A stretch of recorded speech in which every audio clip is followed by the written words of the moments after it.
There is a quiet truth that Carl Jung discovered which remains as urgent now as it was in his time. Beneath the surface of every human life, behind the roles we play and the identities we carry, there exists a deeper task. Jung called this task individuation. It is the lifelong journey of becoming whole, not perfect, not flawless, but whole. To become whole means to embrace every part of oneself, even the shadows that polite society urges us to hide, even the wounds we would rather forget. Jung noticed that people often live only in fragments of themselves. They wear masks for work, for family, for friendship. They present what is acceptable, admired, or safe. He named this mask the persona. Yet behind it lives the neglected parts of the psyche, the shadow that holds our anger, our fears, our rejected desires. To live only in the mask is to live a half-life, hollow and disconnected. Individuation is the process of allowing the hidden pieces to come into the light, to no longer exile them but to weave them into the tapestry of the self. This is not a simple intellectual exercise. It is not achieved by affirmations or quick methods. It is a deep encounter with what Jung called the unconscious. The unconscious reveals itself in dreams, in slips of the tongue, in powerful emotions that overwhelm us, in the strange patterns that repeat in our lives. Individuation requires us to listen to these voices, to treat them not as enemies but as messages from within. Each dream symbol, each unexplainable fear, carries a fragment of the self that longs to be recognized. Jung was struck by how ancient myths and symbols mirrored the struggles of the human soul. He saw that individuation was not only a personal task but also a timeless pattern, what he called an archetypal process. Heroes and myths must descend into darkness, confront monsters, and return transformed. In the same way, each of us must face the inner dragon of our shadow, the figures that frighten us in dreams or confront us in daily life. To deny the dragon is to remain weak, but to face it is to reclaim its power as our own. At the heart of individuation lies the meeting with what Jung called the self. The self is not the ego that plans, worries, and clings to identity. The ego is only a small island of consciousness. The self is the vast sea that holds both light and darkness, the totality of what we are and what we could become. It is the guiding center of the psyche, the inner wholeness that draws us forward, even when we resist. Individuation is not about inflating the ego but about recognizing it as one voice within a greater symphony, learning to align with the deeper self that waits beneath the surface. Jung often described the path of individuation as a confrontation with symbols that arise spontaneously.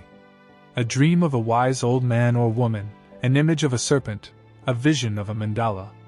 These are not random decorations of the mind. They are expressions of the self, hinting at the direction the soul must take. The mandala in particular fascinated Jung. He saw in its circular harmony the symbol of psychic wholeness, the union of opposites, the reconciliation of inner conflict. For many patients, drawing or encountering mandala forms marked a stage of deep healing, as if the unconscious itself was trying to express its own unity. But individuation is not a solitary withdrawal from the world. It unfolds in the very struggles of daily life. It appears in the conflicts of relationships, where we are forced to see our shadow reflected in others. It emerges in the tension between our duty to society and our yearning for authenticity. To become whole is not to reject the world but to stand in it with a fuller sense of who we are. Jung emphasized that wholeness comes only when we hold together the opposites that tear at us, light and dark, masculine and feminine, rational and irrational, spirit and instinct. The wholeness is born from tension, not avoidance. This path is often unsettling. It demands courage to admit the parts of ourselves we most want to deny. It requires patience, for the unconscious moves in its own rhythm, not according to our schedules. Yet for Jung, individuation was not optional. To ignore it was to remain trapped in neurosis, endlessly repeating conflicts without meaning. To walk the path, however, is to slowly bring harmony to the inner world, to feel less at war with oneself, to live with a deeper sense of belonging to life itself. In this first movement toward wholeness, one begins by listening. Listening to dreams, listening to the symbols that arise, listening to the emotions that disturb. The persona loosens, the mask cracks, and the first shapes of the shadow appear. It is here that the work begins, in the courage to face what we have buried. Jung believed that behind the shadow lies vitality, energy, and creativity. To make peace with it is to open a new source of strength. Individuation is not a destination but a rhythm, a continual dialogue with the self. It is not about arriving at a final form of perfection but about unfolding into authenticity, step by step, layer by layer. In this sense, to become whole is not to transcend humanity but to embrace it fully, with all its contradictions. The beginning of the journey is simple yet profound. It is the choice to no longer live as a mask. It is the willingness to see in the mirror not only the polished image, but also the hidden face behind it. And in that seeing, the journey toward wholeness truly begins. As the path of individuation deepens, the encounter with the shadow becomes unavoidable. The shadow is not merely a collection of flaws or impulses we dislike. It is a living counterpart to the conscious personality, carrying qualities that once belonged to us but were rejected because they did not fit the image we wanted to uphold. What is forgotten by the ego is not destroyed, it is buried, and from that hidden place it continues to influence us. The person who denies anger may suddenly explode with it. The one who represses vulnerability may find themselves paralyzed by anxiety. The shadow always finds a way to be seen. Jung understood that the shadow is not purely negative. Within it lies not only darkness but also the vitality we once cast aside. A child told to suppress their imagination may bury it so deeply that as an adult they forget it ever existed. To confront the shadow is not just to face guilt or shame, but also to rediscover lost treasure. Individuation means reclaiming what was denied, bringing it back into the circle of the self. The confrontation with the shadow rarely happens in private reflection alone. It often appears in the people we meet. Jung observed that what irritates us most in others is often a reflection of what we cannot accept in ourselves. This is the mechanism of projection. We project the shadow outward, blaming others for what secretly belongs to us. The world becomes a mirror, and every conflict an opportunity to recognize what is hidden within. Individuation demands the humility to withdraw projections, to say this anger, this jealousy, this fear is mine. Only then can the fragments of the self begin to return. Beyond the shadow lies another threshold, one Jung described with even greater delicacy. He called it the anima in men and the animus in women, the inner image of the opposite sex that lives in the unconscious. For Jung, this was not about gender roles but about psychic wholeness. A man, if he lives only in the rational and controlled, may find himself haunted by moods, dreams, or powerful emotional figures he does not understand. These are expressions of his anima, the inner feminine. A woman who identifies only with feeling or intuition may find herself confronted by rigid opinions, authority figures, or intrusive voices of judgment. These are expressions of her animus, the inner masculine. To integrate the anima or animus is to soften the one-sidedness of the ego. It brings balance, opening qualities we might otherwise reject. A man who reconciles with his anima becomes more attuned to intuition, more open to feeling, more receptive to the language of the soul. A woman who reconciles with her animus gains firmness, clarity, and a strength that grounds her. Jung believed that true creativity and depth emerge only when these inner opposites begin to converse rather than to fight. The integration of shadow, anima, and animus does not mean dissolving them or controlling them. It means recognizing their place in the totality of the psyche. To become whole is to give each part a voice, without letting any single one dominate. The ego learns that it is not the ruler of the inner world but one participant in a larger dialogue. This is why Jung often turned to images of alchemy, the medieval art of transformation. The alchemists spoke of turning base metals into gold, but Jung saw in their writings a symbolic expression of psychological work. Just as metals are purified through fire, the psyche is purified through the tension of opposites, through the union of shadow and persona, anima and animus. The symbols of alchemy, the vessel, the fire, the union of king and queen, mirrored the stages of individuation. The vessel is the container of the psyche, the place where opposites must coexist. The fire is the suffering of life, the unavoidable heat of conflict and loss, which burns away illusions. The union of king and queen is the reconciliation of masculine and feminine within, a symbolic marriage that points towards psychic harmony. The alchemists believed that gold was the incorruptible substance, the highest perfection. Jung understood this as a metaphor for the self, the enduring wholeness that shines through when the opposites are reconciled. The journey toward wholeness is not linear. It is filled with regressions, setbacks, and returns. Jung often emphasized that the unconscious works in spirals. We encounter the shadow not once but many times, each time at a deeper level. The anima or animus may appear in new forms, teaching us through dreams, encounters, or conflicts. The process is alive, never complete, always unfolding. Yet through this spiral movement, something subtle changes.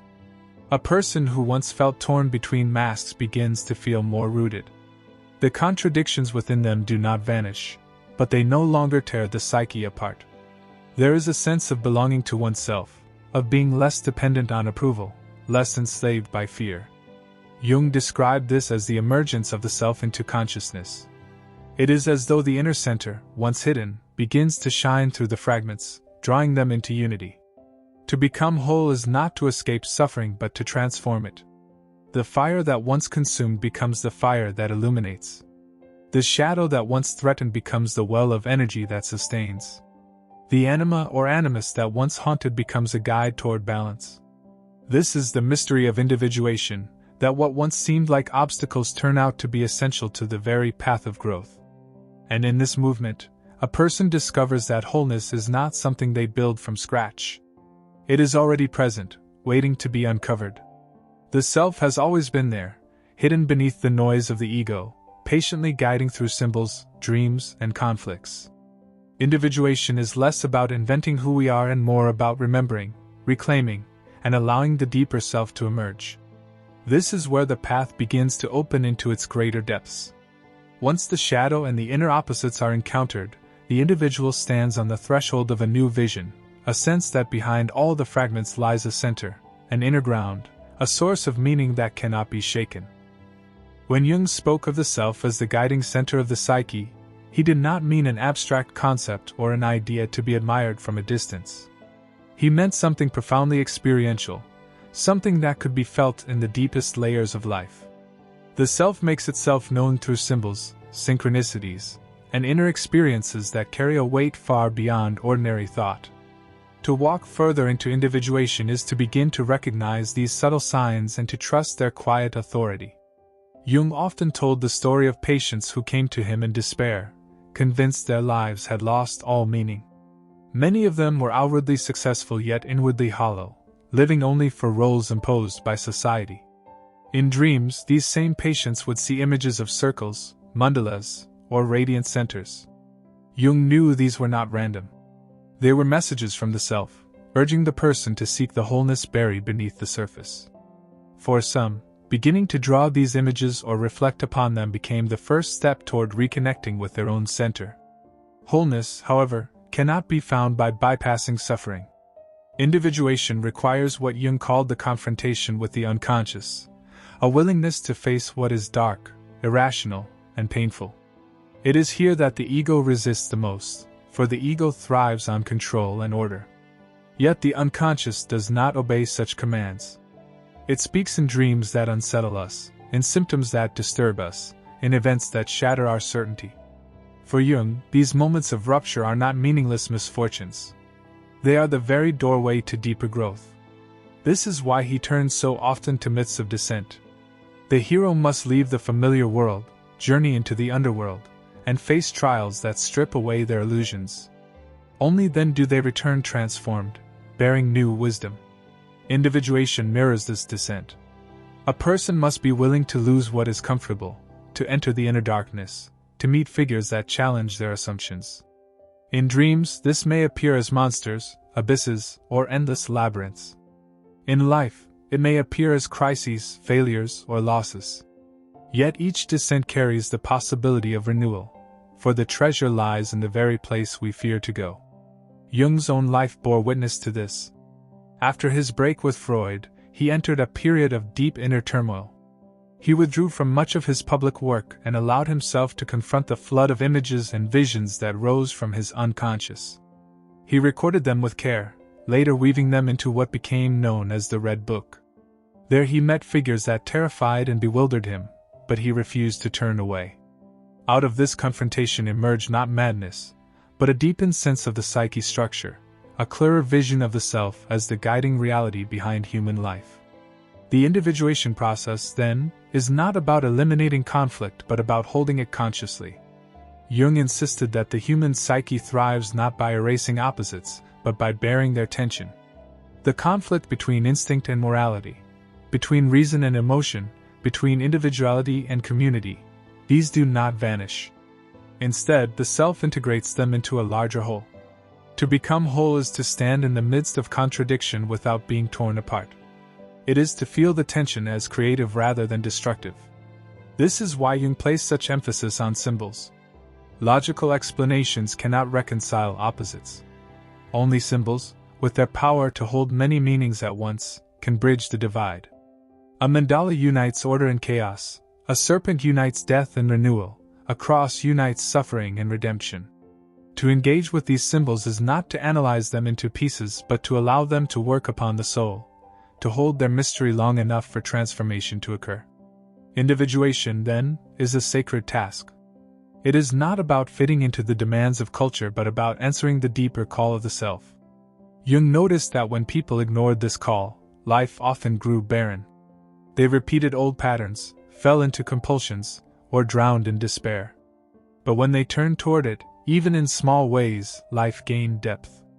They began to sense an inner order beneath the chaos, a meaning that was not imposed but discovered. The self, in Jung's view, is not just the sum of the psyche but something that transcends the individual. He often described it as an image of God within the soul.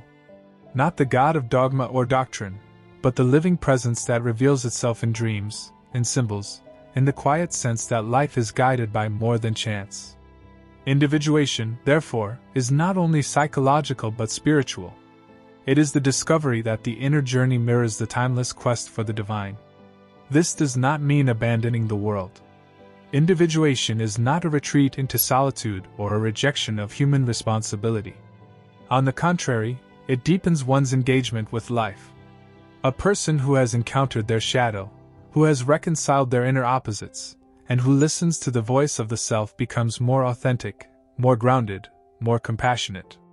They no longer live only to please or to perform. They live from an inner center, and from that center flows a steadiness that can meet the storms of life without breaking. At this stage of the journey, the individual begins to sense that life is not simply a series of random events, but a meaningful unfolding. Synchronicities, those strange coincidences that feel too precise to be accidental, become more visible. Jung saw them as glimpses of the hidden unity between inner and outer worlds, signs that the self is at work, weaving together psyche and matter in ways the ego cannot comprehend. To recognize such moments is to feel less alone, less trapped in isolation, and more connected to the deeper rhythm of existence. The individuation process, once begun, reshapes the entire texture of life. The familiar categories of success and failure, gain and loss, no longer carry the same weight. Instead, each experience becomes part of the unfolding whole, each event another step toward integration. The person begins to trust that even pain has meaning, even failure carries a seed of transformation. In this trust, a new kind of freedom appears, not the freedom of escaping suffering but the freedom of living within it with dignity and depth. And so, as the path widens, individuation reveals itself as both an inward and outward journey. It is the inward reconciliation of the psyche, and it is the outward transformation of how one stands in the world. The wholeness that emerges is not a private treasure but a light that inevitably touches others, a quiet radiance that spreads through relationships, work, and community. In becoming whole, one does not separate from humanity but returns to it more fully, carrying a presence that speaks without words. As the path of individuation continues, the relationship between the individual and the world becomes more intricate. Wholeness is not discovered in isolation from life but through direct participation in its difficulties. Jung emphasized that individuation is not an escape into private bliss. It is a deepening of presence in the very fabric of existence, a way of living that remains true to the inner self while still responding to the outer demands of society. This tension is unavoidable, and it is here that the mature stages of the process unfold. The ego often resists the demands of individuation because it fears dissolution. It wants stability, clarity, and control. But individuation calls us into paradox, into holding together what seems irreconcilable. One cannot become whole by choosing only the light over the dark, only the spiritual over the material, or only individuality over community. Wholeness means embracing both. Jung wrote that no tree can grow to heaven unless its roots reach down to hell. This is not a call to destruction but to groundedness, to the courage of embracing our full depth. The later stages of individuation often bring a shift in values. What once seemed urgent may lose its grip. Success in conventional terms, status, possessions, approval, no longer defines the core of life. Instead, authenticity becomes the compass. To live authentically is to act in alignment with the self, to let choices arise from the deeper center rather than from fear or imitation. This does not mean abandoning responsibility, but carrying it with a different spirit, one that is no longer enslaved by outer expectation. Jung noticed that those who moved further in individuation often grew more humble. Wholeness does not inflate the ego, it softens it. The person begins to sense that the self is larger than personal will, that life is not entirely under control but guided by a deeper order. This humility does not weaken but strengthens, for it allows one to meet life with openness rather than rigidity. In the face of suffering, such a person is not immune, but they are less likely to collapse into despair. They carry within them a center that holds, even when the outer structures fall apart. In dreams, this stage may be reflected by images of guides, wise figures, or radiant centers. Jung observed that the unconscious often presents images of wholeness, circles, mandalas, balanced structures, when a person is nearing deeper integration. These symbols are not final endpoints but reminders that the psyche is orienting itself around the self. They serve as milestones, moments of reassurance that the journey, though filled with uncertainty, is moving toward meaning. Individuation also transforms relationships. When a person withdraws projections, when they reclaim their shadow and reconcile their inner opposites, they no longer demand that others carry what they cannot accept in themselves. Love becomes less about possession and more about recognition. Conflict no longer seeks to destroy but to reveal. Friendship and intimacy take on greater depth because they are rooted in authenticity rather than performance. Jung often said that the meeting of two personalities is like the contact of two chemical substances. If there is any reaction, both are transformed. Through individuation, this reaction becomes less destructive and more creative. In society, too, the individuated person brings a different presence. Jung believed that one of the greatest dangers of modern life was the loss of individuality in the face of mass movements and collective ideologies. The individuated person resists being absorbed into the collective unconscious, the currents of thought and feeling that sweep through societies and strip people of personal responsibility. To be whole is to remain grounded in one's own center while still engaging with the world. It is to act from conscience rather than conformity, from inner alignment rather than outer pressure. This is not easy, for the individuated person often feels out of step with the crowd. They may face misunderstanding or even rejection. Yet they also carry a quiet strength, a sense of purpose that does not waver with the tides of opinion. Their presence becomes stabilizing for others, not because they impose answers but because they embody wholeness. In times of confusion, such individuals are like anchors, reminding others that it is possible to live with depth, integrity, and courage. At this stage, synchronicities may grow more pronounced. Life begins to feel like a dialogue between inner and outer events. A dream symbol appears in daily life. A chance encounter carries a message that aligns perfectly with one's inner state. Jung saw these as signs that the self is active, weaving together psyche and matter, guiding the individual into a deeper sense of participation in the mystery of existence. For the individuated person, these moments are not dismissed as coincidence but received as affirmations that the path of wholeness is real. The later stages of individuation also awaken a sense of mortality. Jung wrote that in the second half of life, the question of death becomes unavoidable. But for the individuated person, death is not only an end but a transition, part of the larger rhythm of life. To live in awareness of death is to live more fully in the present. It is to release the frantic chase for permanence, and to accept the flow of time with dignity.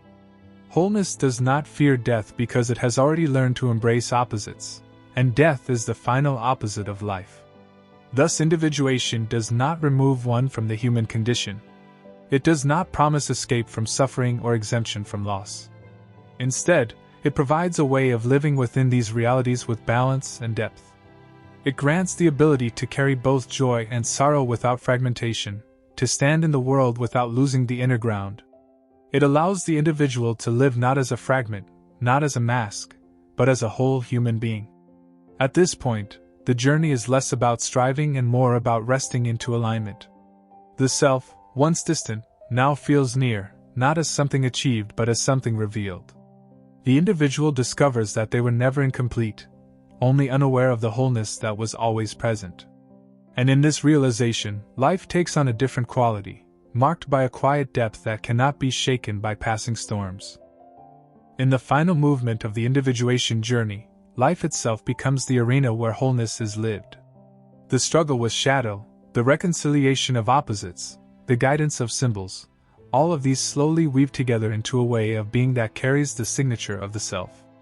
Individuation is never finished in the sense of completion, yet it reaches a point of maturity where the person is no longer driven by unconscious compulsion but guided by inner alignment. Jung observed that in this stage, there is a profound shift in the relationship to meaning. Earlier in life, people often pursue meaning through ambition, through roles, through the accumulation of identity. They cling to what gives security. But as individuation unfolds, meaning begins to flow not from achievement but from depth. It arises in the simple act of living authentically, in responding to life as it is rather than forcing it into a fixed mold. The individuated person does not impose meaning but discovers it moment by moment, as though guided by an inner current that is both personal and universal. This maturity does not bring detachment from the world but a clearer sense of belonging to it. The individuated person feels less divided between inner life and outer life, less torn between personal desires and collective duties. They are able to carry responsibility without resentment, to participate in society without losing individuality. Their presence itself becomes meaningful, for they embody what Jung called the unus mundus, the one world where inner and outer realities converge. At this stage, the psyche often presents images of completion. Dreams may reveal circles within circles, radiant lights, or the union of long-separated figures. Such images point to the integration of opposites that once tore the person apart. They suggest that the self has become more fully present in consciousness. These are not signs of perfection, for individuation does not erase conflict, but they are signs of harmony, of an inner order that holds steady amid contradiction. The later years of life, when viewed through the lens of individuation, take on a different meaning. Aging is not merely decline but a return to the depths of the soul. Jung wrote that the second half of life demands a different task than the first. In youth, the task is adaptation to the outer world, establishing identity, building relationships, shaping a place in society. But in maturity, the task turns inward, toward integration, reflection, and reconciliation with mortality. For the individuated person, this turning inward is not withdrawal but fulfillment. It is the completion of the circle, the recognition that the outer and inner worlds are not opposed but mirror one another. Death, in this vision, is no longer a terror to be denied.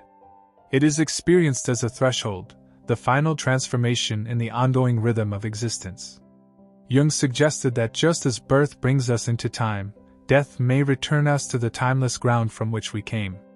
Individuation prepares the soul for this transition, for it teaches us to embrace opposites, and life and death are the ultimate pair of opposites.